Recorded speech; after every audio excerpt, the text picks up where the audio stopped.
Tartu on alati olnud jõulude ajal eriti uhkes rüüs, nii ka sel aastal, kui tartlastele pakutakse jõuluajal vägagi mitmekesiseid tegevusi.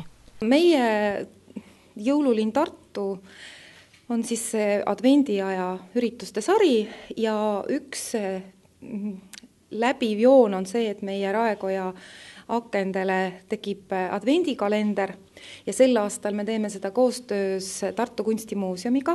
Tartu Kunstimuuseumis on selline armas näitus nagu talvevalgus ja seal on siis Tartu Kunstimuuseumi kogudest leitud Eesti kunstnike teosed ja tõepoolest talv maalidel näeb väga kena välja.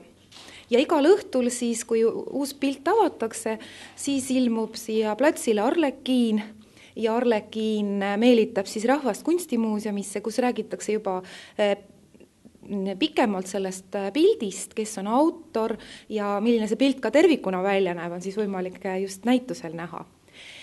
Lisaks sellele üks hulk üritus on juba selja taga, on meil lasteaiad ka teinud sel aastal pilte, nii et kui äride akendel näete selliseid suuri pilte, siis need on meie linna lasteaedade ühislooming ja nemad tõid siia siis oma jõulusoovid ja tegelikult tasub neid jõulusoove täiesti lugeda, et uskumatu, mille peale ka väikesed lapsed mõtlevad ka jõulude ajal.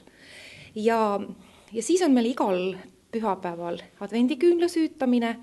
Ma ei tea, kas teistes Eestimaa paikades seda tehakse, aga meie süütame igal pühapäeval ja see on ka juba väga pikk traditsioon, et pärast seda tseremooniad saavad kõik minna südalinna muuseumidesse või siis raamatukokku või mis siin südalinnas lähedal on ja seal toimuvad sellised töötoad, kus saab ise oma kätega meisterdada kas siis väikest jõulukingitust või meisterdada jõulupakendit, nii et sellised lühiajalised meisterdamistoad.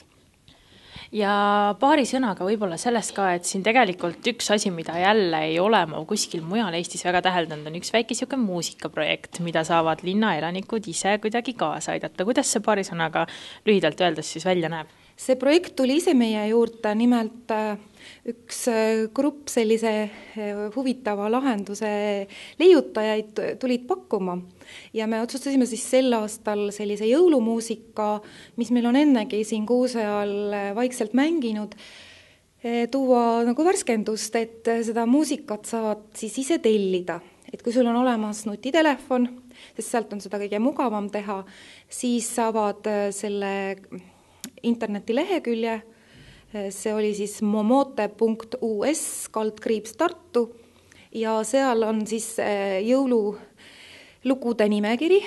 Selle loo nimekirja aitas meid kaasa netiraadio, kes pani sellise valiku kokku ja sealt valikust siis saad kas enda rõõmuks tellida loo või oma sõbra või kallima või oma lähedaste rõõmuks loo, mis sa just tahaksid neile pühendada.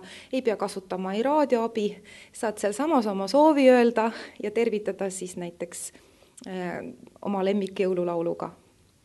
Rohkem informatsiooni saamiseks külastage internetilehte joululinn.tartu.